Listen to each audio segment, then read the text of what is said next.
Hello everyone, welcome to my channel in study for you.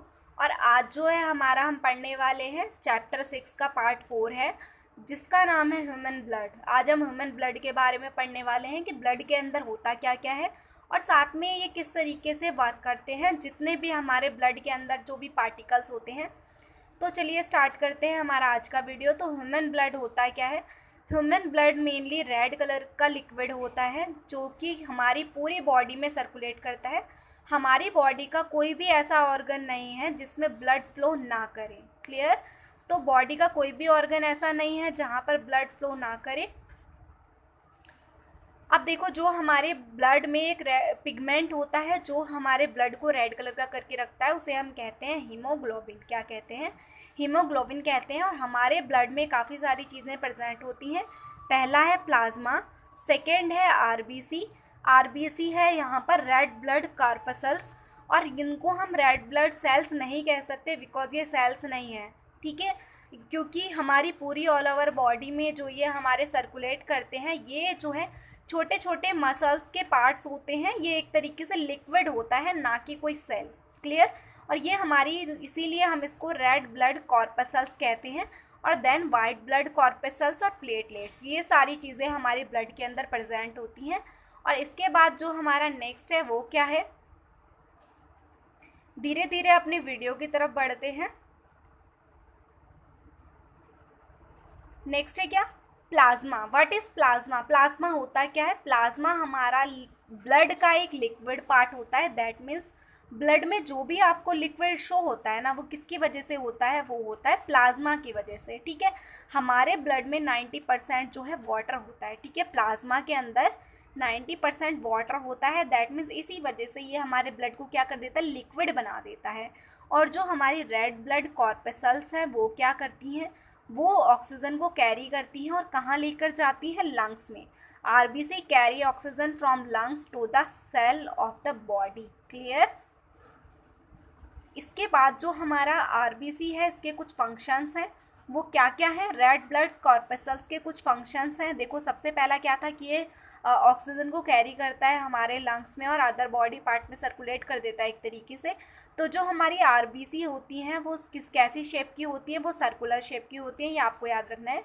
कैसी shape की होती है? सर्कुलर शेप की होती है। और आरबीसी के अंदर न्यूक्लियस नहीं होता है। दैट मीन्स सेंटर नहीं होता, उसके अंदर न्यूक्लियाई नहीं होता। और जो हमारी आरबीसी होती हैं वो कहाँ बनती हैं? बोन मैरो में बनती हैं। ठीक है? वैसे तो ये हमारी लीवर में भी बनती हैं, पर मेन सबसे ज़्यादा फास्ट ये कहाँ बनती हैं? बोन मैरो में बनती है। क्लियर? और जो हमारी आरबीसी की लाइफ है वो कितनी है? 120 डेज होती है ह्यूमन बॉडी के अंदर। ठीक है? ह्यूमन बॉडी के अंदर कितनी होती है? 120 डेज होती है। उसके बाद है white blood corpuscles. White blood corpuscles क्या होती हैं? ये मेनली हमारी बॉडी को प्रोटेक्ट करती हैं। किससे? डिसीज़ से, बीमारियों से, वायरस से। इसी की वजह से आपने देखा होगा कई बार कुछ लोग होते हैं उनको बीमारियां बहुत जल्दी पकड़ लेती हैं। थोड़ा सा जुकाम होने पर ही वो बहुत ज़्यादा वीक हो जाते हैं, बिकॉज उनके अंदर जो वाइट ब्लड सेल्स होती हैं ना, वो वीक होती हैं, या उनके अंदर वाइट ब्लड सेल्स की कमी हो जाती है। क्लियर? तो जो वाइट ब्लड सेल्स ही मेनली जो डिसीज़ होती है उनसे लड़ने का काम करती है, उनसे हमें प्रोटेक्ट करती हैं। ठीक है? डब्ल्यूबीसी फाइट करती हैं इन्फेक्शन से और प्रोटेक्ट करती हैं डिसीज़ से। क्लियर? और जो हमारे डब्ल्यूबीसी है केमिकल बनाती हैं। डब्ल्यूबीसी एक केमिकल बनाता है, उस केमिकल को हम कहते हैं क्या? एंटीबॉडीज़। कई बार ये पूछ लिया जाता है व्हाट इज़ एंटीबॉडीज़। तो एंटीबॉडीज़ क्या होता है कि डब्ल्यूबीसी एक केमिकल बनाते हैं जिसको हम कहते हैं एंटीबॉडीज़। ठीक है?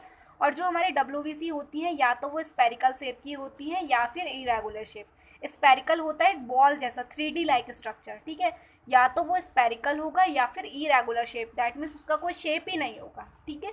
और जो डब्ल्यूबीसी की लाइफ होती है ह्यूमन बॉडी के अंदर कितनी होती है? 1 to 3 डेज। सबसे कम जो हमारी लाइफ होती है वो इनकी होती है। और जो हमारे आरबीसी होते हैं ना, वो हमारी बॉडी में बहुत ज़्यादा होते हैं और डब्ल्यूबीसी उनके कंपैरिजन में बहुत कम होते हैं। ठीक है? और जो डब्ल्यूबीसी होते हैं इनके अंदर न्यूक्लियस प्रेजेंट होता है। क्लियर? देन उसके बाद है हमारा क्या? प्लेटलेट्स होती क्या है? प्लेटलेट्स मेनली हेल्प करती हैं ब्लड क्लॉटिंग में, कोगुलेशन ऑफ ब्लड में। ठीक है? अब इसका मतलब क्या हुआ? इसका मतलब ये हुआ कि आपने देखा होगा कई बार आपको चोट लग जाती है या फिर कट जाता है तो हमारे बॉडी में से ब्लड निकलना स्टार्ट हो जाता है। पर आप देखते हैं कुछ टाइम बाद अगर वो चोट थोड़ी सी लगी होती है तो कुछ टाइम बाद ना ब्लड खुद ही रुक जाता है, ब्लड की क्लॉटिंग होनी स्टार्ट हो जाती है। ठीक है, ब्लड जब रुकने लग जाता है, किस वजह से रुकता है? वो प्लेटलेट्स की वजह से रुकता है। और जिसके अंदर, जिस इंसान के अंदर प्लेटलेट्स की कमी होगी ना, उसका ब्लड रुकता नहीं है, कंटिन्यू फ्लो करता चला जाता है, अगर थोड़ी सी ही चोट लग जाए, थोड़ा सा ही कट हो जाए तो। ठीक है, तो प्लेटलेट्स मेनली कहाँ हेल्प करती हैं? ये ब्लड क्लॉटिंग में हेल्प करते हैं। ब्लड क्लॉटिंग होता है ब्लड को रोकना, एक तरीके से उसको जमाना उसी जगह पर। ठीक है, और जो प्लेटलेट्स होती हैं इनके पास कोई न्यूक्लियस नहीं होता है, दैट मीन्स इसका कोई सेंटर नहीं होता, न्यूक्लियस नहीं होता इसके बीच में। ठीक है, ये हमारा मेनली प्लेटलेट्स है। और इसी के और ये जो हमारे फंक्शंस होते हैं ब्लड के, वो क्या होते हैं? तो ब्लड के फंक्शंस काफ़ी सारे होते हैं कि जो ब्लड होता है वो क्या करता है? ऑक्सीजन को कैरी करता है डिफरेंट पार्ट से, दैट मीन्स हमारी पूरी ऑल ओवर बॉडी में ऑक्सीजन को सर्कुलेट करता है, कार्बन डाइऑक्साइड को भी लेकर रखता है अपने पास। Blood carry oxygen from the lungs to the different part of the body, that means lungs से लेकर, लंग्स में ऑक्सीजन आता है, ये आपको पता है, आपने रेस्पिरेशन में पढ़ चुके हैं। ठीक है, लंग्स में जो ऑक्सीजन आता है उस ऑक्सीजन को ब्लड पूरी बॉडी में सर्कुलेट कर देता है। ठीक है, और वही ब्लड कार्बन डाइऑक्साइड को ऑल ओवर बॉडी से इकट्ठा करके कहाँ लेकर जाता है? लंग्स तक लेकर आता है, और लंग्स उसको कहाँ कर देते हैं? ब्रीथ आउट कर देते हैं एनवायरनमेंट में। ठीक है, और जो ब्लड कैरी करते हैं डाइजेशन फूड को भी स्मॉल इंटेस्टाइन से ऑल अदर बॉडी पार्ट में। आपने डाइजेस्टिव सिस्टम पढ़ा था, वहाँ पर मैंने आपको एक कंसेप्ट बताया था कि जो स्मॉल इंटेस्टाइन है वो प्रोटीन को, कार्बोहाइड्रेट को, ऑल ओवर सारी चीज़ों को अपने पास स्टोर कर लेते हैं, देन ब्लड के पास भेज देते हैं, और ब्लड अदर बॉडी पार्ट में सर्कुलेट कर देते हैं उस खाने को। ठीक है, तो इस तरीके से ये फंक्शंस हैं हमारे इसके। और जो इसमें और है वो क्या है कि जो ब्लड कैरी करते हैं हॉर्मोन्स को, एंडोक्राइन ग्लैंड और डिफरेंट एंडोक्राइन ग्लैंड को जो है कंटेन करते हैं, कैरी करते हैं और अदर बॉडी पार्ट में भेज देते हैं। और ब्लड जो है वेस्ट को भी कैरी करके रखते हैं, दैट मीन्स वेस्ट को भी अपने पास रखते हैं, वेस्ट जस्ट लाइक यूरिया। ठीक है, जब आप किडनी वाला पार्ट पढ़ेंगे तो वहाँ पर आपको बताया जाएगा कि ब्लड ही मेनली यूरिया को कैरी करके रखता है, देन उसके बाद वो फिल्टर किया जाता है किडनी के थ्रू। ठीक है, तो ये ब्लड कहाँ तक लेकर आता है यूरिया को? Liver to the kidney. Clear? उसके बाद जो ब्लड होता है वो प्रोटेक्ट करता है हमारी बॉडी को डिसीज से। देन लास्ट है हमारा क्या? ब्लड जो है हमारे बॉडी के टेम्परेचर को भी मेंटेन करके रखता है, और बॉडी टेम्परेचर को रेगुलेट करके रखता है कि कब जो है ठंडा रखना है बॉडी को, कब गर्म रखना है, तो ऑल ओवर ब्लड ही ये सारे काम करता है। क्लियर? इसी के साथ ही हमारा वीडियो ओवर होता है, और हर वीडियो के नोटिफिकेशन के लिए और वीडियो के अपडेट्स के लिए जो है चैनल को सब्सक्राइब करें, जिससे क्या होगा, आपको हर एक वीडियो का नोटिफिकेशन सबसे पहले मिलेगा। अदरवाइज़ आपको पता भी नहीं चलेगा कि जो वीडियो है वो कब अपलोड हो गया।